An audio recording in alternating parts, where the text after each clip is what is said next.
एक प्रश्न है कि भगवान ने मनुष्य शरीर तो दी है भक्ति करने के लिए या भगवान को प्राप्त करने के लिए, तो फिर भगवान ने ऐसी बुद्धि सबकी क्यों नहीं दी कि सभी लोग भक्ति करें या योग माध्यम से भगवान को पाएं।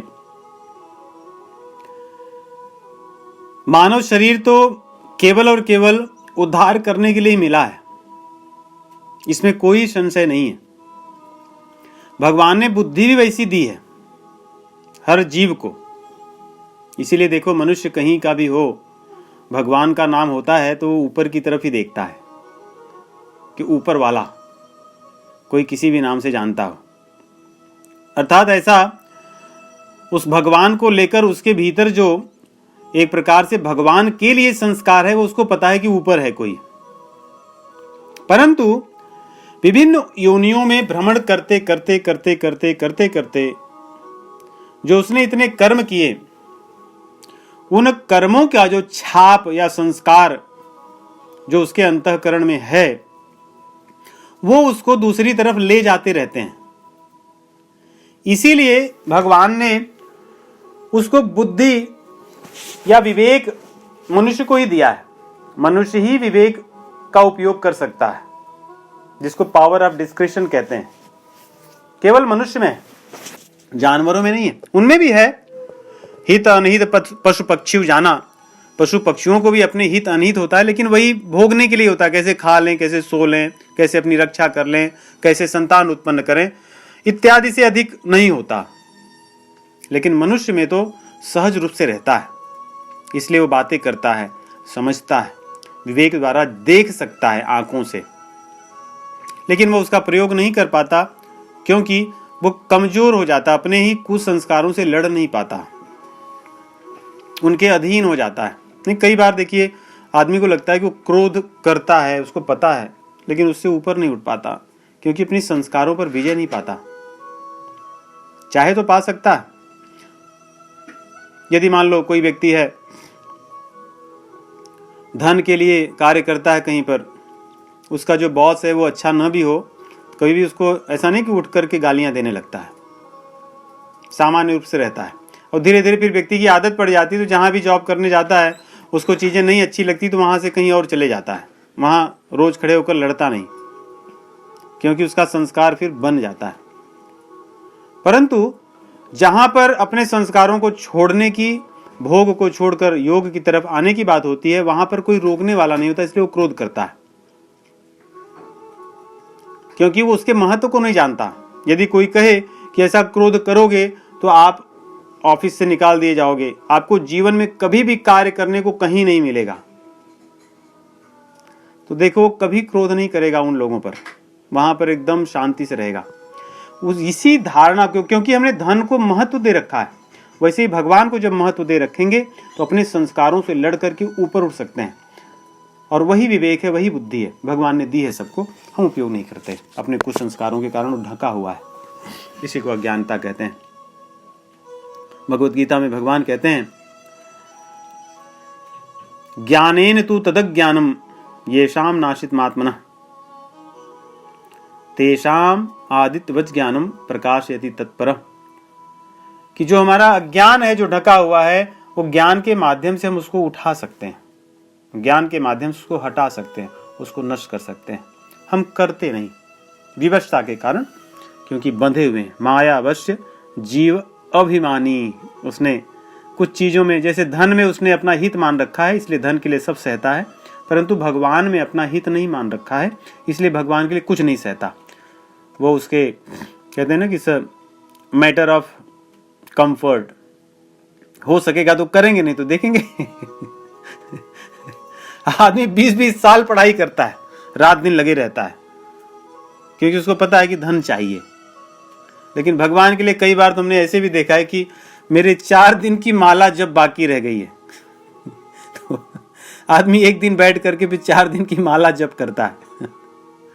तो ऐसा ना हो, हर कार्य करता है लेकिन दान धर्म छोड़ देता है, सेवा छोड़ देता है, प्रेम छोड़ देता है, मीठी वाणी छोड़ देता है, क्योंकि अपनी कुसंस्कारों पर विजय नहीं प्राप्त कर सकता। तो ऐसा है। प्रश्न बड़ा सुंदर है एक, कि जब भोग की चीजें जीव का नाश करती हैं तो भगवान ने उनको बनाया ही क्यों है? भगवान ने इस सृष्टि का निर्माण जीवों की इच्छा को पूरी करने के लिए किया है। जब जीवों ने अपने कर्तव्य को न समझ करके भगवान के हम अंश हैं, उनके हम सेवक हैं, इस बात को न मान करके स्वयं सेव्य बनने की इच्छा रखी कि मैं स्वामी बनना चाहता हूं, ये उनके भीतर एक तरह से वृत्ति है। इसीलिए आपको संसार में हर व्यक्ति स्वामी बनता हुआ ही दिखेगा, उसके लिए चेष्टा करता हुआ दिखेगा, क्योंकि उसका वही स्वभाव है, इसीलिए वो भगवान से दूर है। तो भगवान बड़े अच्छे पिता हैं, प्रेमी हैं, बिना किसी शर्त के प्रेम करने वाले हैं। उन्होंने उसकी इच्छा के लिए वो सारी चीजें बना दी जो उसको चाहिए भोग भोगने के लिए, जो चाहता है। और फिर उसको उसमें से निकल, ये भी कहा कि बेटे जब तेरा मन भर जाए तो यहां तुझे आना है, ये रास्ता है, तू ऐसे ऐसे होकर आना। तो भगवान ने जीव की इच्छाओं की पूर्ति के लिए ही बनाया है, वे बाध्य नहीं करते। लेकिन हाँ, अगर देखें तो भगवान ने जीव को बाध्य करने के लिए एक चीज बनाई, उसका नाम है माया, दुख। इस सृष्टि में क्या सुख है? बहुत कष्ट सहने के बाद आदमी कुछ में सुखी हो जाता है, बहुत आनंद में रहता है, दूसरा दुख उसी में शुरू हो जाता है। तो भगवान ने माया को बनाया कि माया देवी तुम इसको थपेड़े मारते रहना सुबह शाम, जिससे ये एकदम थक करके फिर मेरी तरफ देखे, बोले कि मुझे वहां आना है, मुझे यहां नहीं रहना है।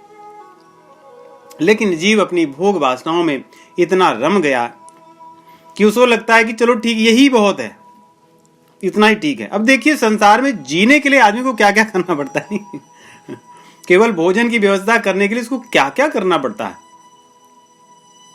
कोई सामान्य चीज नहीं। आजकल के जीवन में तो शांति से रह करके खाना पीना खा के रह सकें, यही बड़ी बात है व्यक्ति की। बड़े काम क्या करेगा कोई, सामर्थ्य नहीं बची। फिर भी वो अपने आप को महाराजा समझता है कि संसार को तो अपनी मुट्ठी में बांधकर घूमता है। ये उसकी अज्ञानता है।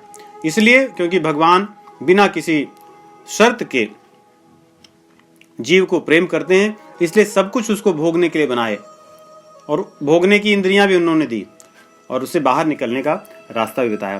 दूसरा प्रश्न के आपके भाग में था कि कोई व्यक्ति कहीं और जन्म गया तो उसका क्या दोष है? दोष किसका है जन्म लेने में? दोष नहीं, कर्म का फल है। जैसे हम कर्म करेंगे उस कर्म के अनुसार जो हमें भोगना होगा, जहां पे सबसे एकदम उत्तम से उत्तम व्यवस्था हो सकती है, भगवान वहां भेजेंगे। अगर कोई व्यक्ति इतना क्रोधी है कि क्रोध के बिना वो रह नहीं सकता, क्रूर है, तो मनुष्य योनि तो शायद उसके लिए उचित नहीं है, क्योंकि मनुष्य योनि में मनुष्य 24 घंटे क्रोध में तो नहीं रह सकता। वो तो कुछ दिन में ही जल के नष्ट हो जाएगा, हार्ट अटैक हो जाएगा और चले जाएगा।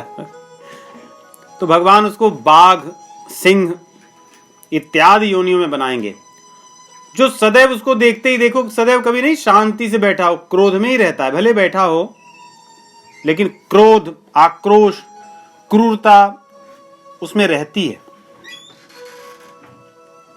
तो भगवान जीव के कर्म के अनुसार जो योग्य योनि है, जिसमें वो अपनी इच्छा अनुसार भोग सकता है, वो बनाते हैं कि भाई तू क्रूर है, तुझे ये योनि उतना पर्याप्त नहीं, तुझे इसमें जो चाहे उसमें सब कर सकता है।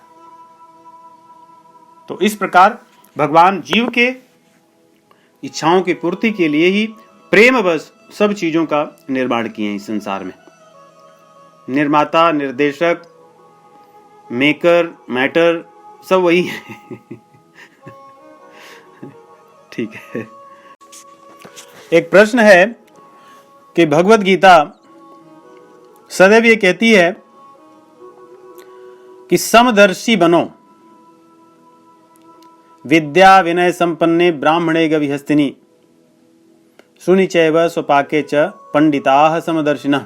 भगवान कहते हैं समदर्शी बनिए। दूसरी तरफ कहते हैं कि वैराग्य, होना चाहिए। वैराग्यम, अनहंकार इत्यादि जो 13वें अध्याय में भगवान ज्ञान की चर्चा करते हैं। तो ये दोनों विरोधाभास लगते हैं कि अगर वैराग्य हो तो सब में समानता कैसे देखेंगे, और सब में जब हम समानता ही देखेंगे तो फिर वैराग्य कैसे होगा। विवेक की दृष्टि से ये दोनों एक ही चीजें हैं, इनमें विरोधाभास नहीं है। भोग की दृष्टि से इनमें विरोधाभास है। जैसे यदि हम मान लो यात्रा कर रहे हो, यात्रा करते समय जिस फ्लाइट में बैठे हो, हमारे अतिरिक्त 10,000 लोग, मान लीजिए 1,000 लोग बैठे हैं उस फ्लाइट में, उन 1,000 लोगों में हमारे लिए वो सभी यात्री हैं। सब में हमारा भाव यही है कि सब लोग यात्री हैं। जो मेरा अधिकार उस फ्लाइट में है वही उन लोगों का भी है। उस दृष्टि से हम सबके लिए, सब में हम समदर्शी हैं, सब में समानता का भाव देखते हैं। और हमें वहां पे सभी के साथ वही भाव है मन में कि हम उतरने के बाद हम अपने रास्ते से और वे अपने रास्ते से चले जाएंगे, वैराग्य है। लेकिन यदि उन्हीं में हम लोगों को उसे अपना मानने लगे कि ये मेरे अपने हैं, ये पराये हैं, तो हम उतरने के बाद में हम उनके साथ संबंध लेकर अपना चलने लगेंगे। और वहां पर जब व्यवहार करेंगे या विचार करेंगे तो भी अलग होगा। तो इस प्रकार समदर्शी में यह नहीं कहा गया कि अपने व्यवहारों को, कर्तव्यों को नहीं करना है। तो इस प्रकार अगर देखोगे, यात्री समझोगे तो समदर्शी और व्यवहार या वैराग्य, समदर्शी और वैराग्य वैसे ही होगा। लेकिन अगर आपके साथ के भी कुछ लोग होंगे तभी भी वो यात्री ही होंगे। उतरने के बाद उनके साथ संबंध थोड़ा अलग होगा, उनके साथ व्यवहार अलग होगा।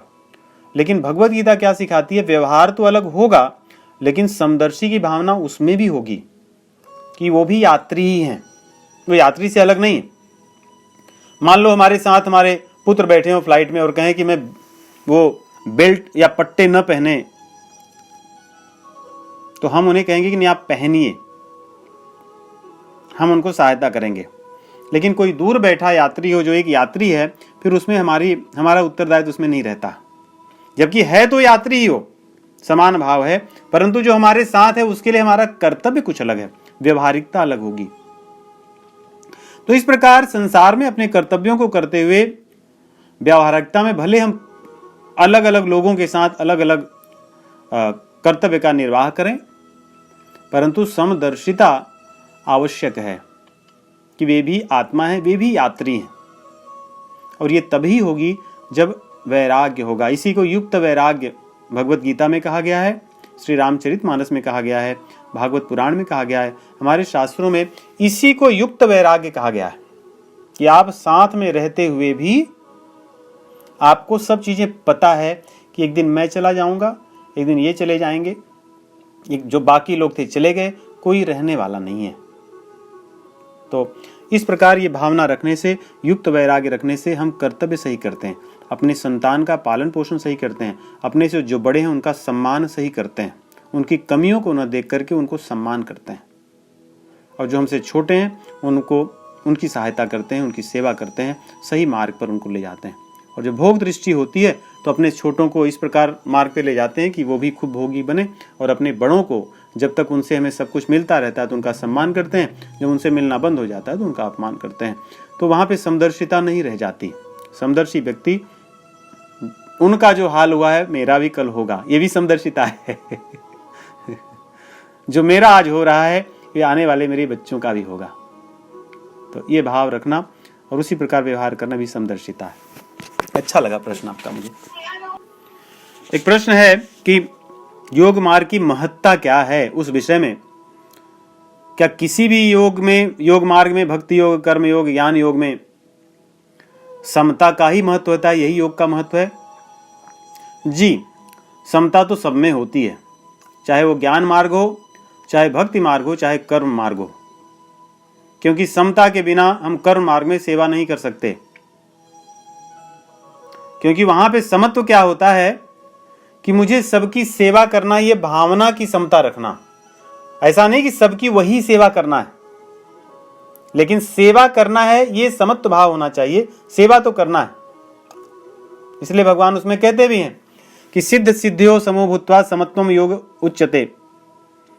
उसमें सफलता मिले या असफलता मिले, लेकिन सेवा का भाव ये समत्व भाव होना चाहिए। ज्ञान मार्ग में भी समता की बात है। समता की बात क्या है कि मैं भगवान का अंश हूं, जो सृष्टि की जो चीजें हैं ये असत हैं, मुझे भगवान से संबंध जोड़ना है, मैं उनका अंश हूं, वे मेरे अंशी हैं, मैं उनसे मिल जाऊं। और सदैव इस भावना में सम रहना है, इस भावना में स्थिर रहना, वही स्थित प्रज्ञ जैसे भगवान कहते हैं, सदैव उस भाव में स्थिर रहना। भक्ति मार्ग में सर्वत्र भगवान का दर्शन करना। जो मैं सेवा कर रहा हूं, जो कर्म कर रहा हूं, जो मैं ज्ञान अर्जित कर रहा हूं, ये भगवान का ही है, भगवान के अतिरिक्त और कुछ नहीं है। मेरे जीवन में दुख आया भगवान की कृपा से, सुख आया है भगवान की कृपा से। सर्वत्र भगवान को सभी भावों में समत्व भगवान का रखना, उनके अतिरिक्त और कोई नहीं है, तो ये संभव है। दूसरा, इन सभी योग मार्गों की महत्ता क्या है?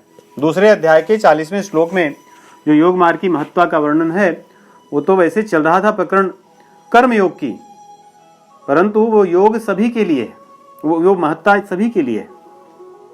नेहाभिक्रम नाशोस्ति प्रत्यवायो न विद्यते स्वल्पमप्यस्य धर्मस्य त्रायते महतो भयात। ये जो योग मार्ग है, इसमें चलने से आपको प्रत्यवाय नहीं होगा, आपको कोई गलत चीज नहीं मिलेगी। जैसे, क्योंकि आप उसमें सकाम भोग के लिए कुछ नहीं कर रहे हैं, आप उसको भगवान को पाने के लिए कर रहे हैं। तो उसमें अगर कोई गलत चीज आपसे गलती से हो गया, जैसे मान लो आप भगवान का नाम जप रहे हो, नाम जपते समय आपने जमाई ले ली, तो क्या सकाम करने वाले जो मंत्र हैं उनके समय ऐसे करते रहोगे तो क्या आपको फल पूरा मिलेगा? नहीं मिलेगा। लेकिन भगवान के लिए किया जाने वाला जो व्रत है, भगवान को पाने, उसमें इन सब चीजों का प्रत्यवाय, मतलब उसमें नेगेटिव मार्किंग नहीं होती। प्रत्यवाय मतलब यही, उसमें नेगेटिव मार्किंग नहीं है। और स्वल्पमप्यस्य धर्मस्य त्रायते महतो भयात। इस मार्ग में कोई थोड़ा भी कर लेगा तो उसको महान भय से वो बच जाएगा। 16वें अध्याय में जब भगवान आरंभ ही कहते हैं अभयम सत्व संशुद्धि, अभय हो जाएगा वो। योग मार्ग की महत्ता यही है कि जीव के जीवन का भय नष्ट हो जाता है। महान भय, सोचिए संसार में भय के अलावा क्या है। आप किसी दिन बैठिए, अपने जीवन को सुबह से लेकर शाम तक लिखिए, उसमें सर्वत्र आपको भय ही भय दिखेगा। तो कहते हैं महान ये भय जो है, इससे ये आपकी रक्षा करता है, क्योंकि इसमें नेगेटिव मार्किंग नहीं है। तो आपने इस जन्म में जो भी किया, अगले जन्म में उसको लेकर जाओगे। जहां तक इस जन्म में थे, अगले जन्म में उसको वहां से ऊपर उठाकर ले जाओगे। तो यही योग मार्ग की महत्ता है, इसमें नेगेटिव मार्किंग नहीं है, और जीव जहां पर होता है आगे के समय में उससे ऊपर जाता है। इसीलिए भगवान 6ठे अध्याय में भी कहते हैं ना, कौन्तेय, इसमें दुर्गति में तात गच्छति, कि मेरा जो भक्त होता है वो दुर्गति को कभी प्राप्त नहीं हो सकता। और 9वें अध्याय में भी कहते हैं कौन्तेय प्रतिजानीहि न मे भक्तः प्रणश्यति, कि तुम संकल्प कर लो, मान लो और विश्वास करके जियो कि जो मेरे मार्ग में चल लेता है, जो मेरा भक्त उसका कभी नाश नहीं होता। तो इस प्रकार योग मार्ग का महत्व बहुत बड़ा है। एक प्रश्न है, अधिभूत, अधियज्ञ, अधिदैव इत्यादि जो भगवान ने कहा है वो क्या है? 8वें अध्याय में भगवान इसकी चर्चा करते हैं और अर्जुन प्रश्न भी पूछते हैं कि किम तद ब्रह्म किम अध्यात्मम किम कर्म पुरुषोत्तम अधिभूतम च किम प्रोक्तम अधिदैवम किमुच्यते अधियज्ञः कथम कोत्र देहेस्मिन् मधुसूदन प्रयाण काले च कथम गेयसि नियतात्मभिः। तो इस प्रकार प्रश्न करते हैं, भगवान उसका बड़े सरल और संक्षेप में उत्तर देते हैं। कहते हैं कि अक्षरम ब्रह्म परमम, जो अक्षर है, जिसका कभी नाश नहीं होता, वही ब्रह्म है, परम ब्रह्म है। स्वभावोध्यात्म मुच्यते, जो अध्यात्म अर्थात मेरा जो स्वभाव है, मेरा मुझसे जो उत्पन्न हुआ है, अर्थात जीव, जो जीव आत्मा है वही अध्यात्म है। वही भगवान का स्वभाव है, भगवान का अंश है। वो जो भगवान में जो भगवान सच्चिदानंद है वो भी सच्चिदानंद है, वो अध्यात्म है। भूत भावोद्भव करो विसर्ग कर्म संगीतः। और इस सृष्टि के निर्माण के लिए जो कर्म है यज्ञ रूपी, भगवान कहते हैं वही कर्म है। जो क्रिया होती है जिससे सृष्टि का निर्माण सृजन होता है यज्ञ के रूप में, कहते हैं वही कर्म है। अधिभूत अर्थात जो संसार में जो प्रकृति है, जो पंचभूत हैं, छिद जल पावक गगन समीर, और जो ज्ञानेन्द्रियां, कर्मेंद्रियां इत्यादि जो चीजें हैं, यही अधिभूत हैं। अधिभूतम क्षरो भाव, और इनका स्वभाव क्या है? नष्ट होने वाली है, सदैव रहने वाली नहीं है। पुरुषश्चाधिदैवतम, अधिदैवत कौन है? देवता लोग जो हैं, जो इस सृष्टि का संचालन करते हैं। जैसे ब्रह्मा जी आरंभ में हिरण्यमय जो ब्रह्मा जी हैं, वे अधिदैव हैं, जिनसे इस सृष्टि का सृजन होता है, निर्माण, जिससे सृष्टि चलती है, वे अधिदैव हैं। और अधियज्ञ भगवान कहते हैं। अधियज्ञ कौन है? कहते हैं अधियज्ञ मैं हूं, अर्थात भगवान है। सभी यज्ञों को जो भोगने वाले हैं, सभी यज्ञों का जो फल ग्रहण करने वाले हैं, वे भगवान हैं। भोक्तारम यज्ञ तपसाम सर्वलोक महेश्वरम सुहृदम सर्वभूतानाम ज्ञात्वा माम शांति मृच्छति। जो भगवान कहते हैं सभी यज्ञों का भोक्ता मैं हूं, वही यहाँ पे अधियज्ञ कहते हैं, मैं स्वयं हूं। तो इस प्रकार अधियज्ञ भगवान है, अधिभूत ये प्रकृति है, अधिदैव जो दैव हैं, देवता हैं, और अध्यात्म ये जीव है, जीवात्मा है। कर्म जिसके माध्यम से सृष्टि का सृजन होता है, ये सृष्टि कर्म है। और अक्षर जो है, अविनाशी है, जो सबसे श्रेष्ठ है, परम है, वो ब्रह्म है। तो इन 6 तत्वों की चर्चा भगवान करते हैं। तो प्रश्न है कि यदि कोई व्यक्ति जीवन भर किसी प्रकार से भोग विलास इत्यादि गलत कार्यों में लगा रहे, परंतु बाद में उसका आचरण सुधर जाए जीवन के किसी भी पड़ाव में, और उसके बाद सुधरा ही रहे, तो भगवान उसके पहले के कर्मों को किस प्रकार से देखते हैं, या किस प्रकार, इनका प्रश्न है कि एडजस्ट करते हैं उनका क्या करते हैं? देखिए, भगवान बड़े प्रेमी हैं, उनको पता है कि किसको कहां उपयोग करना है। इसलिए इसका कोई ऐसा उत्तर नहीं होता कि भगवान यहीं पे कर लेते हैं, इस चीज में कर लेते हैं। ऐसे देखिए, पाप और पुण्य ये तो उसी प्रकार है, ये लाभ और हानि की तरह। बहुत अधिक पाप हो और पुण्य हो तो कुछ पुण्यों से कुछ पाप नष्ट हो जाते हैं। पुण्य अधिक हो तो फिर दूसरी बात होती है। परंतु कभी कभी ऐसा भी होता है कि कुछ पाप और कुछ पुण्य एक दूसरे को नहीं काट सकते, तो दोनों का व्यक्ति भोग भी भोग लेता है। कुछ पाप का कष्ट भोग लेगा और पुण्य का कुछ सुख भोग लेगा, ऐसे रहता है। परंतु भगवत मार्ग में आ जाने पर यह बात अलग हो जाती है। तो जीव को पाप और पुण्य इसमें उसकी बुद्धि नहीं लगती, उसकी बुद्धि तो केवल और केवल भगवान के प्रेम में लगती है। उसको तब कामनाएं और इत्यादि चीजें उसके मन में नहीं रहती। चलिए, रामायण में आता है प्रसंग, कहते हैं कि धर्म न अर्थ न काम रुचि पद न चहु निर्वाण जन्म जन्म रति राम पद यह वरदान नयान। कि मुझे धर्म, अर्थ, काम और मोक्ष, सोचिए, कह रहे हैं मुझे मोक्ष नहीं चाहिए, और न तो मैं ऐसा कि धर्म और ये सब चीजों से मैं वो सब नहीं रखता कि धर्म है कि क्या है। जो आप चाहोगे मैं वो करूंगा, आपकी क्या इच्छा है वो मुझे आप बताइए, मुझे उस स्थिति में रखिए कि जहां आपकी इच्छा से मैं सब करता रहूं। आप मुझसे जो करवाना चाहें सो करवाइए, मुझे किसी प्रकार के धन, लाभ, हानि, इन चीजों की कोई इच्छा नहीं। इसलिए भगवान के मार्ग में जो आ जाते हैं, जिस पड़ाव में भी सुधर जाते हैं, तो उनका कहते हैं कि उनका खाता बही भगवान अपने हाथ में ले लेते हैं, उसका हिसाब स्वयं करके जहां उनको जैसी आवश्यकता होती वहां लगाते हैं। कभी कभी भगवान की लीला में भी कुछ दुष्टों की आवश्यकता, दुष्टों की कहते हैं कि कार्य करने के लिए कुछ पात्र की आवश्यकता होती है, भगवान उसमें ही लगा लेते हैं।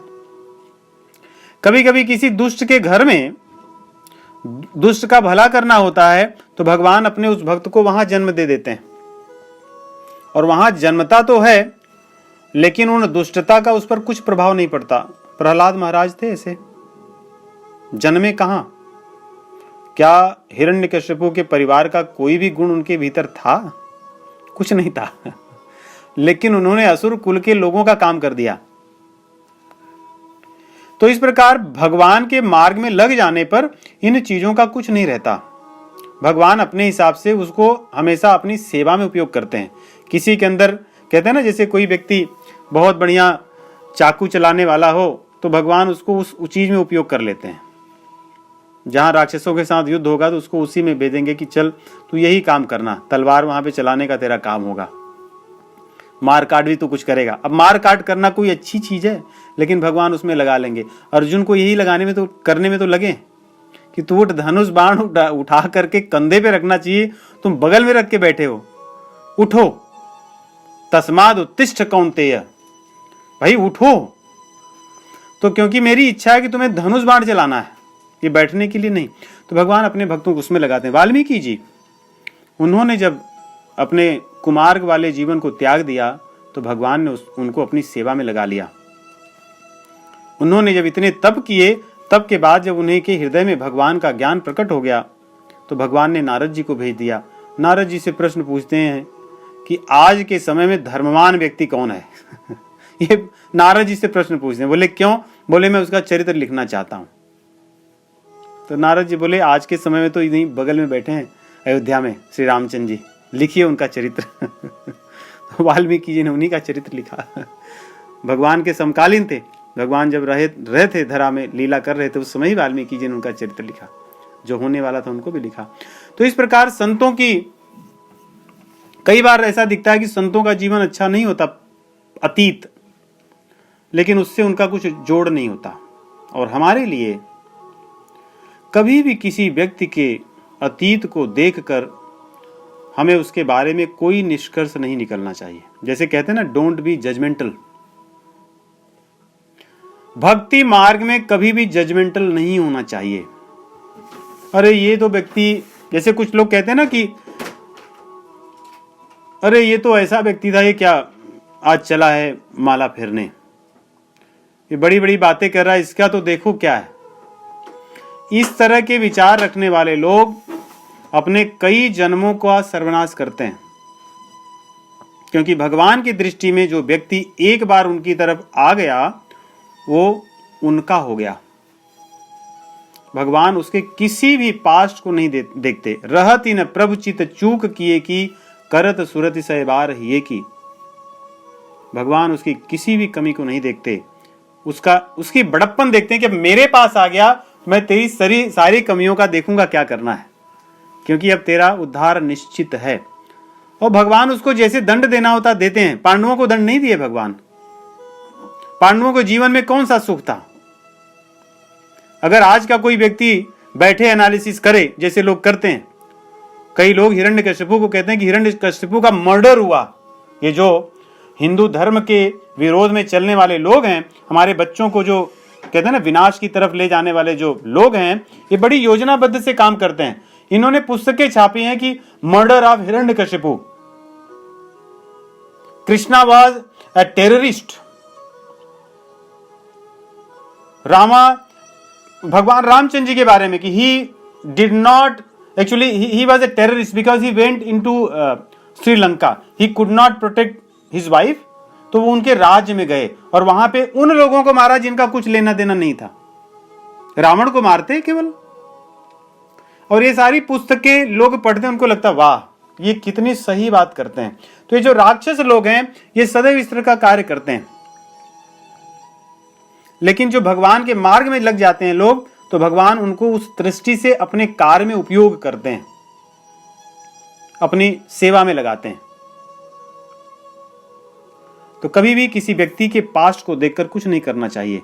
वाल्मीकि जी का पास्ट देखिए या किसी भी का भी पास्ट देखिए, आज के समाज में भी बहुत से ऐसे लोग हैं उसका पास्ट। और इसीलिए देखिए यहाँ पे भी होता है ना, प्रेसिडेंट जो होते हैं वो कुछ लोगों को क्षमा कर देते हैं, उसके बाद कोई उनको दंड मिलता है हर यहाँ पे भी शायद जब प्रेसिडेंट जाने वाले थे तो उन्होंने कुछ होता है ना कि इतने उन्होंने क्षमा याचनाएं कर दी, इतना लोगों का दंड वो कर दिया और इन्होंने इतने लोगों को छोड़ दिया जेल से, ऐसी कुछ चीज़ें रहती हैं। अंतिम दिवस उनका ये सब करने का उनके हाथ में रहता है।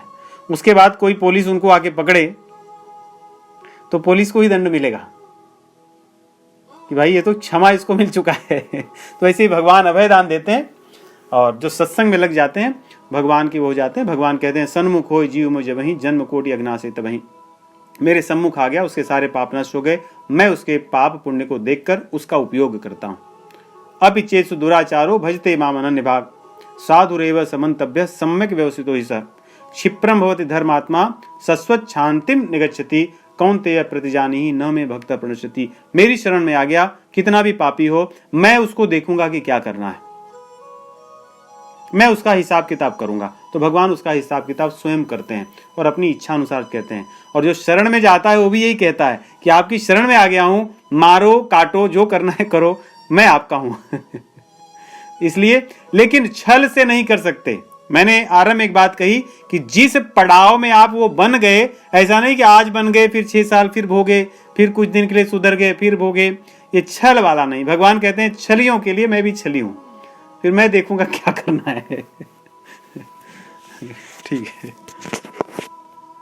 इसीलिए रामचरितमानस में सत्संग को लेकर बड़ी एक बात आती है कि सत्संग ऐसा है, ये व्यक्ति को ही बदल देता है, उसके व्यक्तित्व को बदल देता है। कहते हैं कि सत्संग की महिमा को सभी लोग नहीं जानते। सुनि आचरज करे जन कोई, सत्संगत महिमा नहीं गोई। क्या इसकी महिमा है? कहते हैं कि जो कौवा है वो बदल जाता है, काक हो ही पिक बकऊ मराला। जो कौवा है वो कोयल बन जाता है और जो बगुला है वो हंस बन जाता है। दिखते तो वैसे ही है, नहीं जैसे पहले आदमी था वैसे ही उसका रहता है। ऐसा नहीं कि सत्संग में गया तो चेहरा बदल गया उसका, अब वो अलग दिखता है, ऐसा नहीं। कहते दिखता वैसे ही है, जैसे कोयल कौवे बाहर से दिखते वैसे ही है, लेकिन उनकी वाणी बदल जाती है। कौवे और कोए में वाणी का ही अंतर है, और वाणी कुछ लोगों की बदलती है और कुछ लोगों का अंतःकरण बदल जाता है। बगुले और हंस देखने में दूर से वैसे ही दिखते हैं, परंतु दोनों के गुण में बहुत अंतर है, गुण की तुलना नहीं कर सकते। एक दुर्गुणों की तरफ जाता है और एक संसार से या दूध में से जल को अलग कर लेता है और दूध को ले लेता है और मणि को ग्रहण करता है।